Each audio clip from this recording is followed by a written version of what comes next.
ইতিহাসকে ভুলিয়ে দেওয়ার চেষ্টার জন্য বিরোধীদের নিশানা শুধু করলেন না, পশ্চিমবঙ্গ দিবসে নতুন ইতিহাস তৈরির অঙ্গীকার করলেন প্রধানমন্ত্রী নরেন্দ্র মোদী। বিগত কংগ্রেস, বাম বা তৃণমূল সরকারকে একহাত নিয়েছেন মুখ্যমন্ত্রীও। আমি দেখাবো কি বলেছেন প্রধানমন্ত্রী, জানিয়ে স্টুডিও আলোচনায় আসবো, অতিথিরা রয়েছেন। আমি শুরুতে আপনাদের দেখাবো একেবারে আজকে তারকেশ্বরের যে সভা ছিল সেইখানে দাঁড়িয়ে প্রধানমন্ত্রী নরেন্দ্র মোদী তিনি আজকে সরাসরি নিশানা করেছেন, প্রধানমন্ত্রী একেবারে বিগত সরকারকে নিশানা করেছেন। এই মুহূর্তে ছবিটা আপনারা সরাসরি দেখতে পাচ্ছেন যে তারকেশ্বর থেকে কলকাতার উদ্দেশ্যে রওনা দিচ্ছে প্রধানমন্ত্রীর এই বিশেষ চপার, যে অস্থায়ী হেলিপ্যাড তৈরি করা হয়েছে, যেখানে আজকে প্রধানমন্ত্রী নরেন্দ্র মোদীর এই বিশেষ চপার আসে। তারপর তিনি তারকেশ্বরের এই যে কর্মসূচির মঞ্চ সেইখানে আসেন এবং এখান থেকে এবার সোজা কলকাতার উদ্দেশ্যে রওনা দেবে। আপনারা জানেন যে রাত্রিবাস করবেন লোকভবনে প্রধানমন্ত্রী নরেন্দ্র মোদী এবং তারপর আগামীকাল আন্তর্জাতিক যোগ দিবস, যেখানে অংশগ্রহণ করবেন তিনি।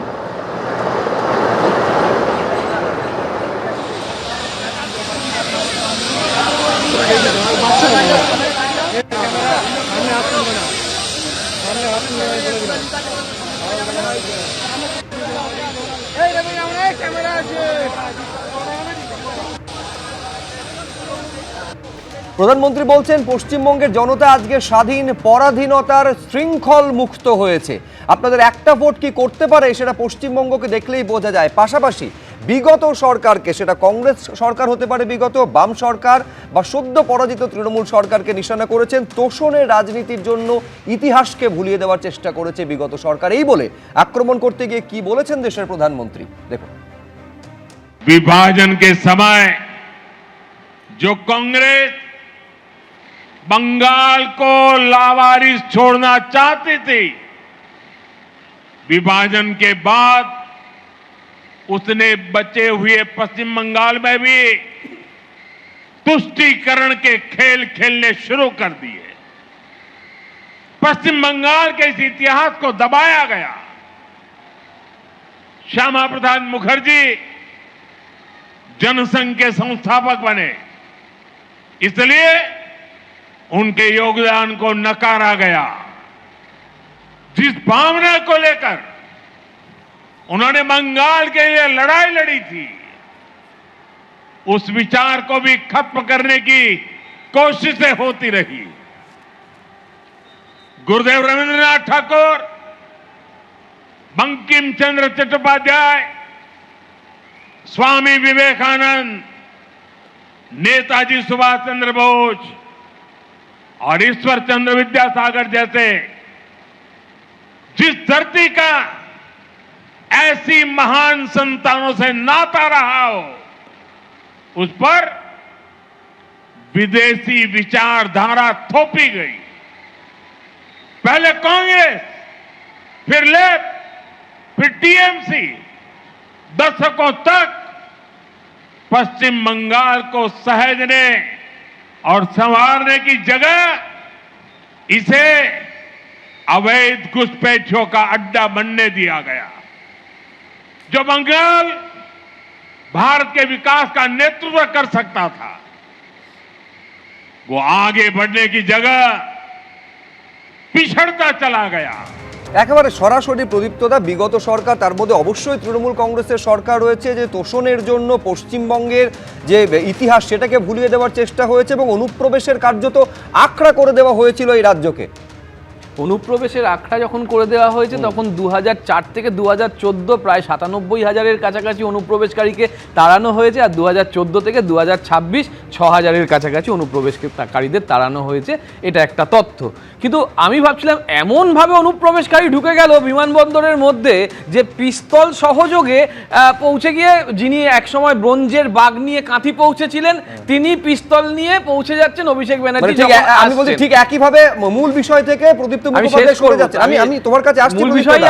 মূল বিষয় হচ্ছে যে 1947 সালের আজকের দিনে যেটা ঘটেছিল, যার জন্য পশ্চিমবঙ্গ আজকে ভারতের অন্তর্ভুক্ত, সেই ইতিহাসকে কেন ভুলিয়ে দেওয়ার চেষ্টা হবে? স্বাভাবিক হয়েছে সেটা, একদম তাই। আমি যেমন শ্যামাপ্রসাদ মুখোপাধ্যায়ের অবদান মনে রাখবো, তিনি যেমন হিন্দু মহাসভা থেকে বেরিয়ে জনসংঘ তৈরি করলেন এবং 52 সালে যে 72,000-এর বেশি ভোট পড়েছিল, মানে 48% কাছাকাছি হবে হয়তো ভোটটা, সেখানে তারা দুটো দল মিলে 12টা আসন কেন পেল সেই ইতিহাস যেমন মনে রাখবো, তেমন আজকে কেন 57 জন, যে 57 জন তার মধ্যে জ্যোতি বসুও ছিলেন, ভোট দিয়েছিলেন আজকের এই অবদানের জন্য, সেই 57 জনের অবদান কেন মনে রাখবো না, সেটাও কিন্তু একটা রাজনৈতিক উদ্দেশ্য প্রণোদিত চিন্তা বা চেতনাকে পোষণ করা কিনা সেটাও মাথায় রাখতে হবে। এবং 3 জন বাদ দিয়ে বাকি যারা ছিলেন কংগ্রেসের, সেই কংগ্রেসের প্রতিনিধিও আজকে নেই এখানে, সেটাও ইতিহাসকে ভুলিয়ে দেওয়ার একটা প্রক্রিয়া কিনা সেটাও আমি ধরে নিচ্ছি যেহেতু কংগ্রেস বামেদের কোনো এখানে প্রতিনিধি নেই, আমি একই প্রশ্ন তাদেরও করতাম, কিন্তু তৃণমূল কংগ্রেস অতীতের সেই ভুল থেকে শিক্ষা নিয়ে সেটাকে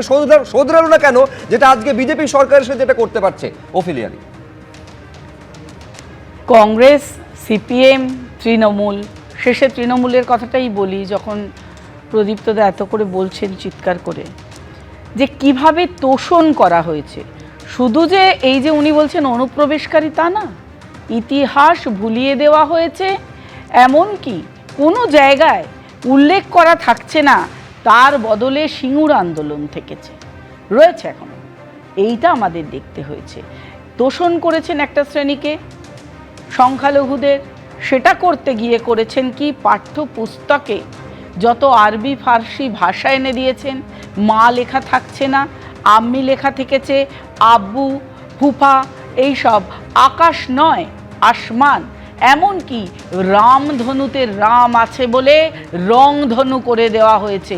সেগুলো তো মানুষকে তাদের পশ্চিমবঙ্গের বাঙালিদের বাংলা ভাষাকে ভুলিয়ে দেওয়ার প্রচেষ্টা করা হয়েছে, একটা বিশেষ দলকে তোষামোদ করার জন্য, তোষণ করার জন্য। আর সত্যিই তো প্রচুর পরিমাণে আমাদের এখানে বহিরাগত অনুপ্রবেশকারী আছে, তারা না থেকে যদি এখানে শরণার্থীরা আসে তাদের জন্য দরজা খোলা আছে, কারণ এই হোমল্যান্ড হিন্দু বাঙালিদের জন্য করা হোমল্যান্ড। যখন এই বিভাজন হয়েছিল তখন তো পাকিস্তানের সঙ্গে সমস্ত যারা মুসলিম বেশি যে অংশে, সেই 5টা জায়গা তো একেবারে চলে গিয়েছিল, সেখানে আমাদের এই পশ্চিমবঙ্গ চলে যাচ্ছিল পাকিস্তানে। এটা যদি রাখা না হতো, প্রদীপ্তবাবু আপনাকে আমি বলছি, আপনিও আজ এখানে বসে এইভাবে তর্কের তো দূরের কথা বলতে পারতেন না, আপনাকেও হয়তো কলমা পড়তে হতো। এটা মাথায় রাখুন, সগর্বে এখন বলতে পারছেন আমি হিন্দু, আমি বাঙালি, আমি পশ্চিমবঙ্গে বাস করি। পশ্চিমবঙ্গ দিবসে এটা মাথায় রাখা দরকার, প্রত্যেকে এই অবদান ভুললে চলবে না। একেবারে আমি অবদানের কথা, আমি প্রদীপ্তদার কাছে আবার আসবো, আমি রবীন্দ্রনাথ ভট্টাচার্যের কাছে আসতে চাইবো, কিন্তু একাধিক বিষয়ে এই ইতিহাসকে ভুলিয়ে দেওয়ার যে চেষ্টা বিগত সরকার, আমি আবার বলছি কংগ্রেস সরকার হতে পারে, বাম সরকার হতে পারে, এমনকি তৃণমূল সরকার পর্যন্ত করেছে, বারে বারে তার উল্লেখ প্রধানমন্ত্রীর আজকের তারকেশ্বরের ভাষণ থেকে উঠে এসেছে। দেখুন কি বলেছে। पश्चिम बंग दिवस के रूप में हम केवल एक तारीख को याद नहीं कर रहे हैं, हम पूरे इतिहास को याद कर रहे हैं। हम हजारों साल पुरानी बंगाल की विरासत को नमन कर रहे हैं।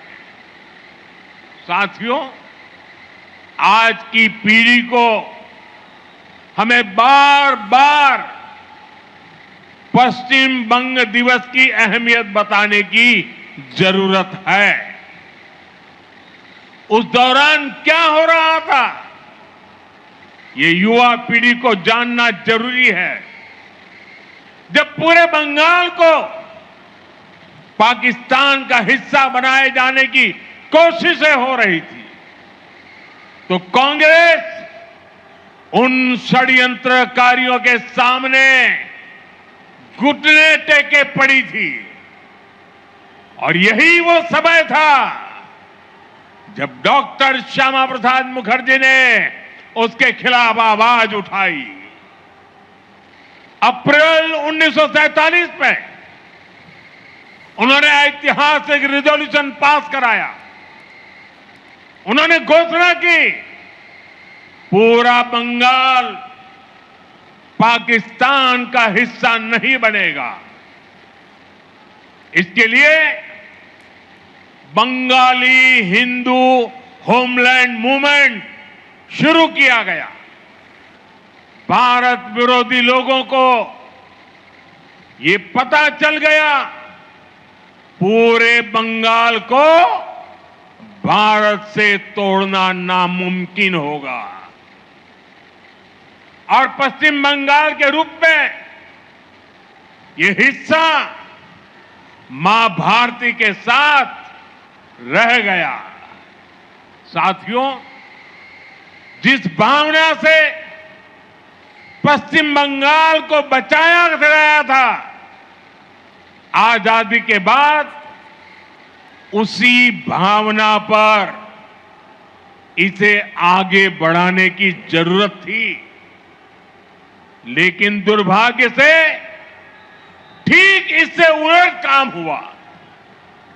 पश्चिम बंग दिवस और इसकी भावना को भुलाने की कोशिश हुई।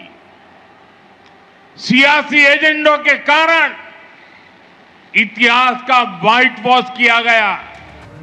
আজকে এই প্রশ্নটা সঙ্গত কারণে উঠবে যে তাহলে বিগত তৃণমূল সরকার কোন ঐতিহাসিক তথ্যের ভিত্তিতে পয়লা বৈশাখকে পশ্চিমবঙ্গ দিবস হিসেবে ঘোষণা করেছিল, যেখানে একেবারে তার মানে কি এইটা ছিল যে যেহেতু শ্যামাপ্রসাদ মুখোপাধ্যায় নামটা রয়েছে, যেহেতু ভারতীয় জনসংঘের প্রতিষ্ঠাতার নাম রয়েছে, সেই কারণে সেখানেও কি তাহলে রাজনৈতিক অস্পৃশ্যতা কাজ করেছিল নাকি বিগত তৃণমূল সরকারের? আমি বলছি রবীন্দ্রনাথবাবু, আপনি এটা মানবেন যে আমাদের কাছে এটা খুব বেশি গৌরবের নয় যে ৭৯ বছর সময় লাগলো একটা সরকারের উদ্যোগে পশ্চিমবঙ্গ দিবস উদযাপনের জন্য? ঠিকই, আমি একটা কথা বলি, দুটো দিক আছে। একটা পার্ট হচ্ছে যে পশ্চিমবঙ্গ দিবস ২০শে জুন কেন করা হলো না, করা হচ্ছিল না, আর অন্যটা হচ্ছে শ্যামাপ্রসাদ মুখার্জির অবদান। ২০শে জুন যে সরকারি উদ্যোগে করা হয়েছে, এটা বাম কংগ্রেস যাই বলুন, যে ৩রা জুন মাউন্ট ব্যাটেন প্ল্যান পেরিয়ে গেছিল, সুতরাং সেই দিনটাকে তখনই তো বঙ্গভঙ্গ হয়ে গেছিল, সুতরাং সেই দিনটাকে করা উচিত। অথবা ৫৬ সালের ১লা নভেম্বর যখন পুরুলিয়া যুক্ত হলো, সেই দিনটাকে করা উচিত। এই দুটো যুক্তি ঢোপে টেকে না। তার কারণ আমার হাতে এই মুহূর্তে টাইমস, লন্ডনের টাইমসের একটা 4 জুন 1947 একটা রিপোর্ট, যেখানে 3 জুন রাত্রে লর্ড মাউন্ট ব্যাটেন ভাইসরয় তিনি যে বক্তৃতা দিয়েছিলেন তার হুবহু রিপোর্ট সেদিন বেরিয়েছিল। এবং সেই রিপোর্টের একটা জায়গায় ভাইসরয় ব্রডকাস্টে যা বলেছিলেন, তাতে উনি বলেছিলেন যে ভারতের যে চেতনা, ভারতীয়দের যে চেতনা, সেটা যেমন আমি ভাগ করতে চাই না, বা ভাগ করলে যে তাদের কষ্ট হবে এটা আমি বুঝতে পারছি, তেমনি পাঞ্জাব এবং বাংলা এদের যে প্রভিন্সের প্রতি লয়ালিটি বা বাধ্যতা, সেইটাও যদি তাদের যে সে সম্পর্কে চেতনা, সেটাকেও আমি নিজে ভাগ করতে চাই না। আমি মনে করি তার কথাটা ছিল, and so I felt it was essential that the people of India themselves should decide the question of partition.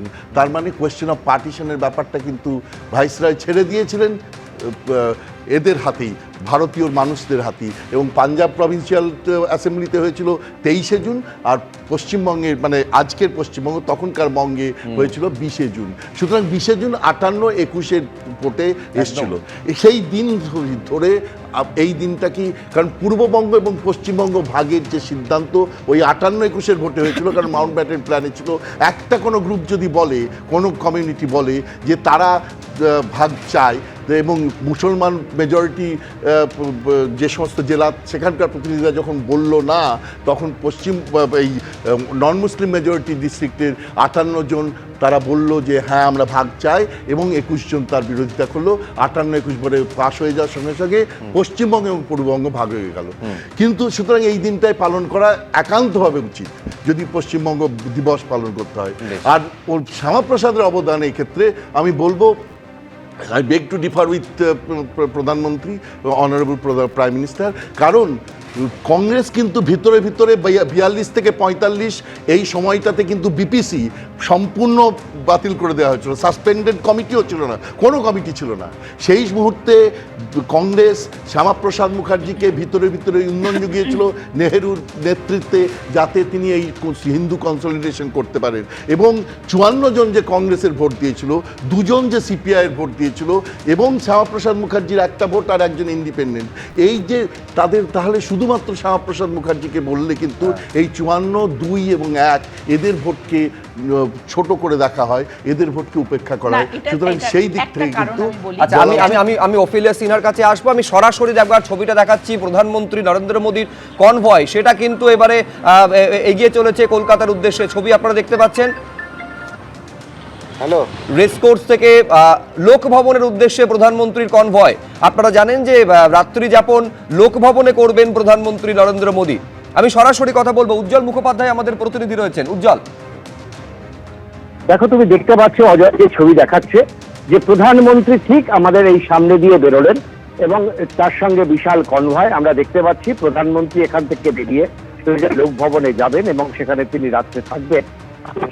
দিনভর একাধিক কর্মসূচি রয়েছে, যার মধ্যে যোগ দিবসে তিনি অংশ নেবেন। দেখলাম এখানে 10 আগে এখানে তার হেলিকপ্টার এসে পৌঁছায়। প্রধানমন্ত্রীর সিকিউরিটির কারণে তিনটে হেলিকপ্টার এখানে একসঙ্গে আসেন এবং তারপর প্রধানমন্ত্রীর কনভয় আস্তে আস্তে আমরা লোকভবনের দিকে রওনা দিয়েছেন। আজকে তিনি ওখানেই থাকবেন। এখনো পর্যন্ত আনুষ্ঠানিকভাবে কোনো কর্মসূচি নেই, তবে আমরা যেটা জানতে পারছি হয়তো মুখ্যমন্ত্রী তিনি প্রধানমন্ত্রীর সঙ্গে সন্ধ্যের পর হয়তো দেখা করতে যাবেন, এমনটাই জানা যাচ্ছে। এছাড়া কিন্তু কোনো কর্মসূচি আজকে সন্ধ্যের পর থেকে কোনো কর্মসূচি নেই। কালকে প্রধানমন্ত্রী একেবারে কালকে আন্তর্জাতিক যোগ দিবসে বা কর্মসূচিতে অংশগ্রহণ করবেন প্রধানমন্ত্রী। রাত্রি যাপন আজকে লোকভবনে করতে চলেছে। প্রধানমন্ত্রী বলছেন পশ্চিমবঙ্গে কাটমানি শেষ, কাজ শুরু। নতুন সরকার আসতেই সেই কাজ করার প্রক্রিয়া শুরু হয়েছে। আমি খুশি, বাংলায় উন্নয়নের ভিত তৈরি শুরু হয়ে গেছে। সৎ এবং পারদর্শী শাসন এবং আইনের শাসন। শুধু বাংলা নয়, গোটা দেশ আজ দেখছে যে যারা লুট করেছিল তারা নিজেরা এসে টাকা ফেরত দিচ্ছে। কি বলেছেন প্রধানমন্ত্রী দেখুন। मुझे खुशी है कि पश्चिम बंगाल में औद्योगिक प्रगति की नींव फिर से बननी शुरू हो गई है। इस नींव के दो अभिन्न अंग हैं, ईमानदार और पारदर्शी शासन और दूसरा कानून का राज। पश्चिम बंगाल ही नहीं, पूरा देश आज इस बदलाव को देख रहा है। जिन्होंने आपको लूटा वो खुद आकर लूट के पैसे लौटा रहे हैं। बड़े बड़े लुटेरों को जेल भेजा जा रहा है। सिंडिकेट वाले जनता से माफी मांग रहे हैं। टोल नाकों पर अवैध वसूली करने वाले गुंडे नाके छोड़कर भाग गए हैं। बंगाल के लोग बिना रोक टोक के आ जा रहे हैं। এখন কাটমানি শেষ, কাজ শুরু হয়ে গেছে। দেখুন, তৃণমূল নেতারা একের পর এক গ্রেফতার হচ্ছেন কাটমানির জন্য, তোলাবাজির জন্য। আর এইবার যে ছবিটা আপনাদের দেখাবো এই সমস্ত ইতিহাসকে কার্যত পেছনে ফেলে দেবে। তৃণমূল নেতারা গ্রেফতার হচ্ছেন, এটা হচ্ছে গোপালনগরের ছবি। আমি দেখাবো দর্শকদের। এদের বিরুদ্ধে অভিযোগ হচ্ছে তারা জড়ো হয়েছিল ডাকাতির উদ্দেশ্যে, অর্থাৎ চুরি, ছিনতাই, কাটমানি, তোলাবাজি শব্দ ছিলই। আর এইবারে যে অভিযোগগুলো আসছে, যাদের গ্রেফতার করা হয়েছে তারা ডাকাতির উদ্দেশ্যে জড়ো হয়েছিল।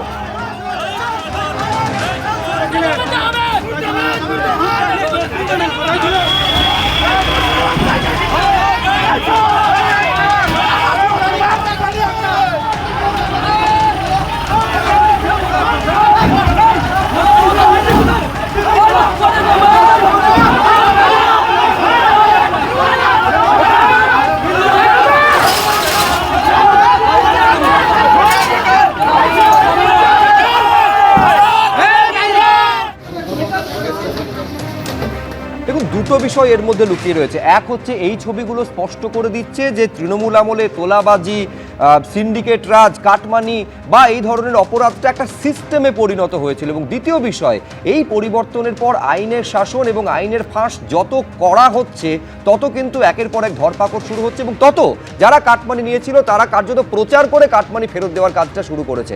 আমি বলছি রবীন্দ্রনাথবাবু, পরিবর্তনটা না হলে এই ছবিগুলোকে আমরা দেখতে পেতাম নাকি কোন জায়গায় গেছিল দুর্নীতি সেটা আমরা জানতে পারতাম? একদমই, দুর্নীতির ব্যাপ্তি যে কোন জায়গায় গেছিল এটা আমরা বুঝতেই পারতাম না। বস্তুতপক্ষে 2 মাস হয়ে গেল, বিভিন্ন ব্যাপারে বিজেপির কাছে আমাদের প্রশ্ন আসছে, কিন্তু এই প্রশ্নগুলো আমরা করতেই পারছি না বিশ্লেষক হিসেবে। যে তৃণমূল প্রতিদিন যে দুর্নীতির যে বিভিন্ন ধরনের দুর্নীতির হদিশ দিচ্ছে বা হদিশ পাওয়া যাচ্ছে, তাতে আর এর ব্যাপারে প্রশ্ন করা হচ্ছে না। আপনি বলছেন প্রশ্ন করার মাপকাঠিটা এতটা উঁচুতে তৃণমূল কংগ্রেস নিয়ে গেছিল, এতটা উঁচুতে অন্যায়টাকে নিয়ে গেছিল যে তার মাঝে যে প্রশ্নগুলো ওঠার কথা সেগুলো গুরুত্বহীন হয়ে যাচ্ছে। মানে উন্নয়ন সম্পর্কিত নানা প্রশ্ন আসছে, সেই প্রশ্নগুলো যে করব, যেমন পশ্চিমবঙ্গ নিয়ে কোনো পলিসি যদি করা যায়, যেমন মাসুল সমীকরণ বা লাইসেন্স রাজ কংগ্রেস আমলে পূর্ব ভারতের তথা পশ্চিমবঙ্গের কতখানি ক্ষতি করেছে সে এই প্রজন্মের ছেলেমেয়েরা জানে না, আমরা জানি। এই যে ধরনের যে কোনো নীতি যদি পূর্ব ভারতের প্রতি থাকে সেগুলোকে বাদ দিয়ে পূর্ব ভারতের উন্নয়নের জন্য নতুন করে প্রধানমন্ত্রী যদি একটু গুরুত্ব দেন, পূর্ব ভারতের যেমন ফরেন পলিসিতে লুক ইস্ট পলিসি দিচ্ছেন, তেমনি যদি look east north east provinces যদি উনি দিয়ে দেন, তাহলে নর্থ ইস্ট স্টেটস যদি উনি দেন, তাহলে আমাদের কতখানি সুবিধা হবে সেইগুলো নিয়ে আমরা বিজেপির ওফেলিয়া আছেন যারা আসছেন তাদের কাছে প্রশ্ন করতে পারি বা তাদেরকে বলতে পারি। কিন্তু সেই ব্যাপারটা গুরুত্ব, এটার যে লেভেলে ওরা অন্যায়টাকে দুর্নীতিটাকে নিয়ে গেছে, যে সেই প্রশ্ন করবার সুযোগটাই আমরা পাচ্ছি না। এইটা হয়েছে সবচেয়ে বড় মুশকিলের ব্যাপার। এবং দুর্নীতির প্রত্যেক দিন এটাতে তো আমরা দেখতেই পাচ্ছি যে, কিন্তু এই যে আইনকে হাতে নেওয়ার প্রচেষ্টা, এই যে পুলিশের সামনে এইগুলো করছে, এটার থেকেও কিন্তু 2 মাস হতে চললো। এবার দূরে থাকা দরকার, কারণ সাধারণ মানুষের আবেগ কিন্তু এবার কমা দরকার। সরকার যদি তখনই মানুষ আইন হাতে তুলে নেয় যখন সরকার কোনো ব্যবস্থা না নেয়। সরকার যেখানে ব্যবস্থা নিচ্ছে সেখানে লোকে এসে ডিম ছুড়বে কেন? লোকে এসে তাদেরকে মারবার চেষ্টা করবে কেন? তাদেরকে আইনি প্রক্রিয়ায় এতে তো তারাও লঘু হয়ে যাচ্ছে। দুখানা ডিম মেরে কী হবে? তাদেরকে জেলের ঘানি টানাতে হবে। সুতরাং সেই ব্যবস্থাটা দেখার দরকার। কিন্তু এটা ঘটনা, যে কথাটা শুভ্র বললেন, যে দুর্নীতির যে ব্যাপ্তি প্রতিদিন ধরে আমরা দেখতে পাচ্ছি, সেই ব্যাপ্তির জায়গাটা কোনোভাবেই আমরা বুঝতে পারতাম না, কেউ বুঝতে পারতো না যদি না এই সরকারটার পরিবর্তন হতো। আমরা বুঝেছিলাম দুর্নীতির সরকার, চুরির সরকার, কাটমানি সরকার, সিন্ডিকেটের সরকার, বা ধর্ষণ সাংঘাতিকভাবে বেড়ে গেছিল, সেগুলো চলছিল। এই নারী সুরক্ষাহীনতার সরকার, সেই জায়গাটা কিন্তু বুঝতে পারতাম না। আমি বলছি, আপনি বিশ্লেষক হিসেবে বলছেন তৃণমূলের অন্দর থেকে এই প্রশ্নগুলো আসছে যে আমরা জানতাম যে দুর্নীতি হচ্ছে এবং আমাদের দল অর্থাৎ তৃণমূল কংগ্রেস তারাই দুর্নীতিতে জড়িত, কিন্তু দুর্নীতিটা যে এই লেভেল পর্যন্ত গিয়েছে, এই পরিবর্তনটা না হলে এই ছবিগুলো আমরা জানতামও না, দেখতেও পেতাম না। এটা এই বক্তব্যগুলো কিন্তু তৃণমূলের অন্দর থেকে আসছে। আমি তৃণমূলের প্রতিনিধির কাছে যাওয়ার আগে দ্রুত ওফেলিয়া সিনহা। তৃণমূলের লোকেরা এখন বলছে তাদের দল যদি ক্ষমতায় আসতো আজও তারা বলতো খুব ভালো কাজ করছেন মমতা বন্দ্যোপাধ্যায়। এখন তো আমার মনে হচ্ছে তারা প্রত্যেকে রাত্রিবেলা কে কখন একটা করে রেজিগনেশন লেটার লিখে মাথায় বালিশের তলায় নিয়ে ঘুমোচ্ছেন, সকালে দিয়ে দেবেন, সকালে আবার নতুন খবর, এরম ভয় লাগছে। কারণ এরা প্রত্যেকে আপাত মস্তক চুরিতে একেবারে ডুবে রয়েছেন। এইটা দিনের ডাকাতি মমতা বন্দ্যোপাধ্যায় করেছিলেন, ফাইল একেবারে দিনে ডাকাতি। তার দেখে একেবারে অনুকরণকামী তারা রয়েছে, অনুকরণ প্রিয় যারা রয়েছে, তার চেলা চামুন্ডা নেতারা, তারা দিনে ডাকাতি করতে বেরিয়ে যাচ্ছে। এই দলের মূল ভিত্তি ছিল টাকা, টাকা দিয়ে পদ, পদ মানে ক্ষমতা, ক্ষমতা মানে শাসনকে একেবারে শাসকের হাতে করে নেওয়া, শাসকের আইন পরিচালনা করা। সেইভাবে একেবারে তোলাবাজের সরকারে পরিণত হয়েছিল এই দলটা। আর অনেকেই এটা বলে যে এখন ধরা পড়ছে, এই হচ্ছে কেন, ডিম মারা হচ্ছে। দেখুন, সেটা মানুষ তাদের রাগের যে বহিঃপ্রকাশ সেটা হয়তো করে ফেলছে, সেই উত্তেজনা এখন কমিয়ে আনা ভালো। এই ছবিগুলোকে তো তৃণমূল কংগ্রেসও প্রচারের জন্য হাতিয়ার করতে পারে। হ্যাঁ, প্রচারের জন্য তারা কি করবে না করবে জানি না। তৃণমূল কংগ্রেস বলে কি আদৌ আর কিছু রইল? কোন তৃণমূলের কথা আপনি বলছেন? কালীঘাটের তৃণমূল, দিল্লিতে যারা আঞ্চলিক দলে চলে গেল সেই তৃণমূল, নাকি আবার যারা বলছে নকল হইতে সাবধান, আমরাই আছি এখন নব্য, বি টিম, এ টিম, নতুন টিমের তৃণমূল। মানে এখন তৃণমূল একেবারে তিনটে ভাগে বিভক্ত হয়ে রয়েছে আমরা যা দেখতে পাচ্ছি। আসল তৃণমূলকে, নকল হইতে সাবধান, এই রকম বিষয় যাদের চলছে, গোড়া তৃণমূল যার ছিন্নমূলে পরিণত হয়েছে। দেখুন, গোড়া একটা শেষ বিষয় হয়ে গেছে। একেবারে রাজ্যের মুখ্যমন্ত্রী একবার নয় একাধিকবার বলেছেন যে আইন নিজের হাতে নেবেন না, আইনের ওপর ভরসা রাখুন, যাদের বিরুদ্ধে দুর্নীতির অভিযোগ, প্রশাসন রয়েছে, সরকার রয়েছে, আইন রয়েছে, তারা সেই ব্যবস্থা করবে। কিন্তু আমার এখানে প্রদীপ্তদার কাছে প্রশ্ন থাকবে যে তৎকালীন মুখ্যমন্ত্রী মমতা বন্দ্যোপাধ্যায় গুণে শেষ করতে পারবেন না, কতবার বলেছেন যে তাদের সরকারের মূল নীতি হচ্ছে জিরো টলারেন্স টু করাপশন। আমি বলছি মুখে জিরো টলারেন্স টু করাপশন বলা হয়েছে, আর করাপশনের একেবারে পাহাড় তৈরি হয়েছিল। প্রদীপ্তদা, আমি আবারও বলছি, আমাকে একটু মানে ব্রেক না দিয়ে, মানে কোনোভাবে ডিস্টার্ব না করলে একটু সুবিধা হয়, জাস্ট 30-40 সেকেন্ডে হয়তো বলে দেবো।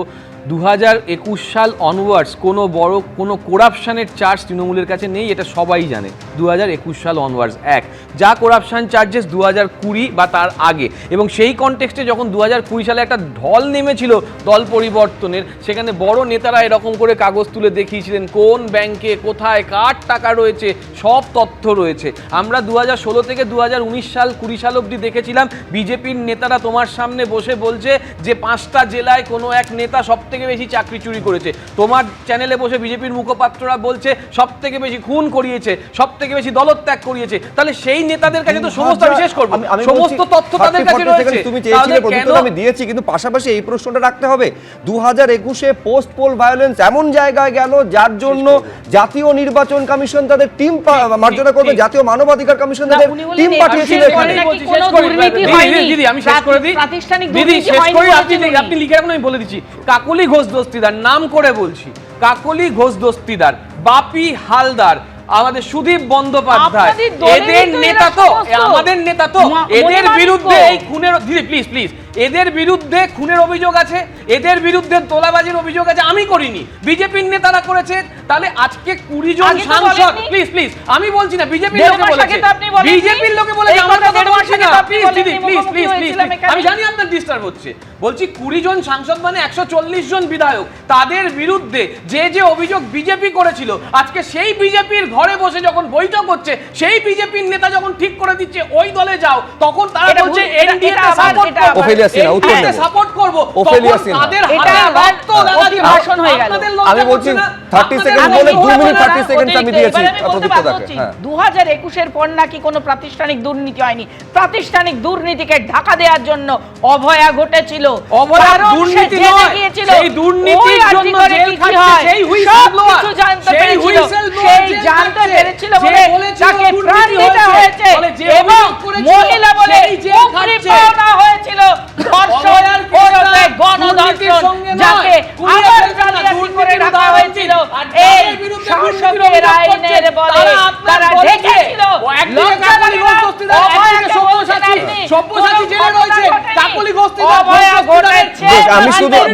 আমি এই দাবি পাল্টা দাবির মধ্যে আমি শুধু প্রশ্নটা আবার তুলবো যে 2021-এ পোস্ট পোল ভায়োলেন্সে যখন জাতীয় মানবাধিকার কমিশন যে রিপোর্ট কলকাতা হাইকোর্টে দিয়েছিল, একবার দেখে নেবেন প্রদীপ্ত মুখোপাধ্যায় যে কার কার নাম সেখানে কুখ্যাত দুষ্কৃতী হিসেবে ছিল।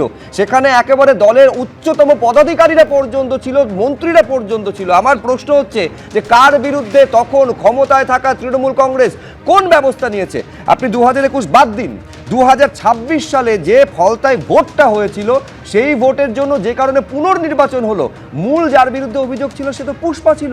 কি ব্যবস্থা এই মুহূর্তে দাঁড়িয়ে পর্যন্ত পুষ্পা, অর্থাৎ স্বঘোষিত পুষ্পা জাহাঙ্গীর খানের বিরুদ্ধে কোনো ব্যবস্থা তৃণমূল কংগ্রেস নেয়নি। আর তারই মধ্যে এবার জাহাঙ্গীর খানের স্ত্রী গ্রেফতার হলেন। আজ সকালে ডায়মন্ড হারবার জেলা পুলিশের হাতে গ্রেফতার। গাড়ি করে পালানোর সময় বিষ্ণুপুর থানা এলাকার জুলপিয়া রোড থেকে তাকে গ্রেফতার করা হয়েছে বলে দাবি করছে পুলিশ। আপনি আপনার দিকে তাকান না। এখন প্রশ্ন উঠবে জাহাঙ্গীর খানের স্ত্রীকে কি কারণে গ্রেফতার করা হলো। আমি সেই ছবিটাও দর্শকদের সামনে রাখবো, যেখানে জাহাঙ্গীর খানের স্ত্রী, স্থানীয় তৃণমূলের যারা রয়েছেন, যারা মূলত জাহাঙ্গীর খানের অনুগামী, তাদের জড়ো করে একেবারে ফলতা থানায় হামলার চেষ্টা করেছিল, আসামি ছিনতাইয়ের চেষ্টা করেছিল।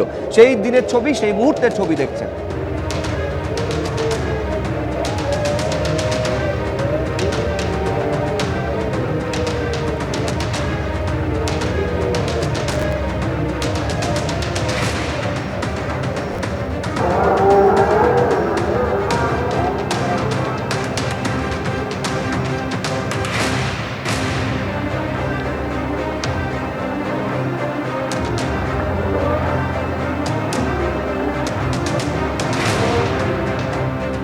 মূল প্রশ্ন হচ্ছে যে তারপরেও এই জাহাঙ্গীর খানের বিরুদ্ধে না তৃণমূল কংগ্রেসের তরফে কোনো ব্যবস্থা নেওয়া হয়েছে, এবং যে আমি বলছি এই দাপটটা রবীন্দ্রনাথবাবু একেবারে মূল বিষয় হচ্ছে যে শাসন গেছে, রাজপাট গেছে, ক্ষমতা গেছে, কিন্তু তারপরেও তৃণমূলের দাপট এবং তৃণমূলের দুষ্কৃতী বাহিনীর যে দাপট এতটুকুও কমেনি। এই ছবি থেকে সেটা পরিষ্কার ছিল, যার জন্য জাহাঙ্গীর খানের স্ত্রীকে গ্রেফতার করেছে পুলিশ।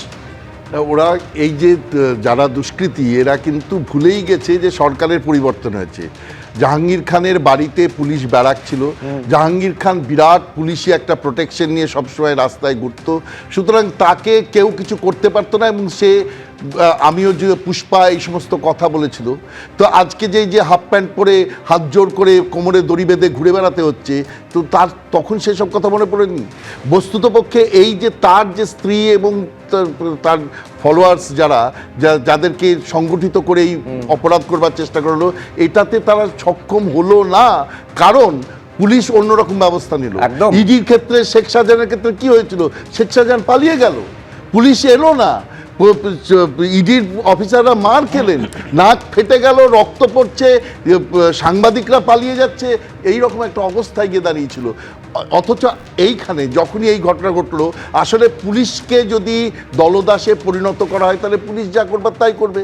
এখানে পুলিশ সেটা করেনি, পুলিশ আইনের শাসন রক্ষা করবার চেষ্টা করেছে, এবং খুব স্বাভাবিকভাবেই এই যারা এই ঘটনাটা সংগঠিত করবার চেষ্টা করেছে তাদের গ্রেপ্তার করা হয়েছে। এখন এইটাই তো মুশকিল, রাজনীতিতে যদি পুলিশ দলদাস হয়ে যায় বা তাকে দলদাস করে দেওয়া হয়, তাহলে পুলিশকে আর কোনো দুষ্কৃতী ভয় পায় না। এবং সেটাই হয়েছিল আগের সরকারের ক্ষেত্রে, বারবার করে পুলিশকে মানে ফাইলের তলায় মাথা লুকাতে হয়েছে, পুলিশকে বলেছে বোমা মেরে উড়িয়ে দেবো, মাথায় বোমা মারবো, এরকম নানা কথাতেও পুলিশকে, এবং তার মা স্ত্রীর সম্বন্ধে মানে যতখানি বাজে কথা বলা যায় বলা হয়েছে, কিন্তু পুলিশ কোনো অ্যাকশন নিতে পারে। একেবারে আমি বলছি শুধু পুলিশ নয়, দলও কোনো অ্যাকশন এখনো পর্যন্ত জাহাঙ্গীর খানের বিরুদ্ধে নেয়নি। আমি শুধু দর্শকদের মনে করাবো যে এই জাহাঙ্গীর খান যখন পুনর্নির্বাচনের 48 ঘন্টা আগে সরে দাঁড়ালো, তখন কালীঘাটে একেবারে তৃণমূলের বৈঠকে প্রশ্ন তুলেছিলেন যে দলকে এরকম কার্যত ফেস লস করা হলো, যার জন্য তার বিরুদ্ধে কেন কঠোরতম ব্যবস্থা বা বহিষ্কারের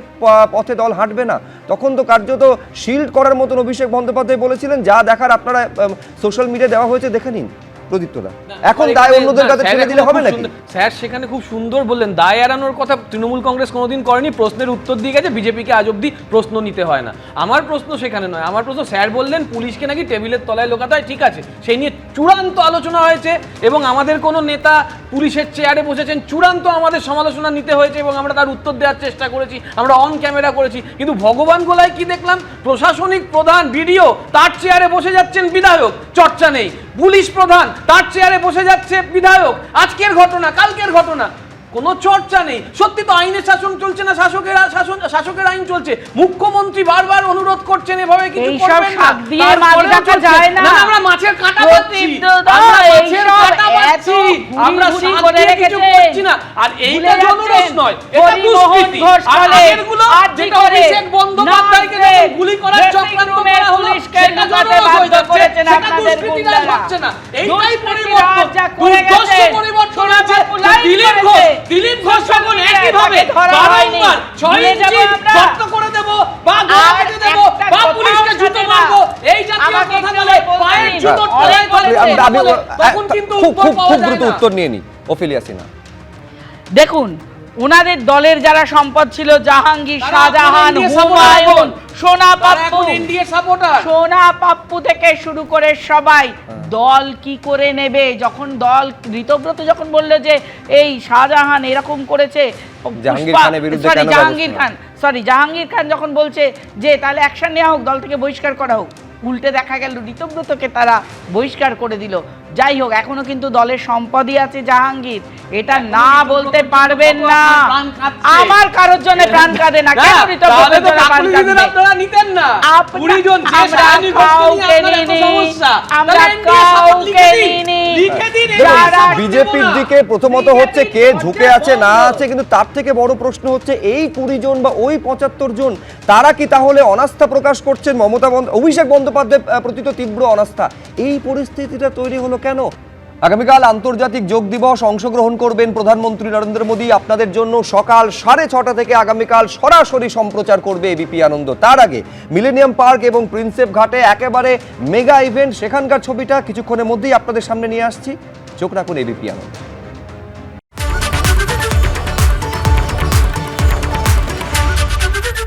এবিপি আনন্দ, এগিয়ে থাকে, এগিয়ে রাখে।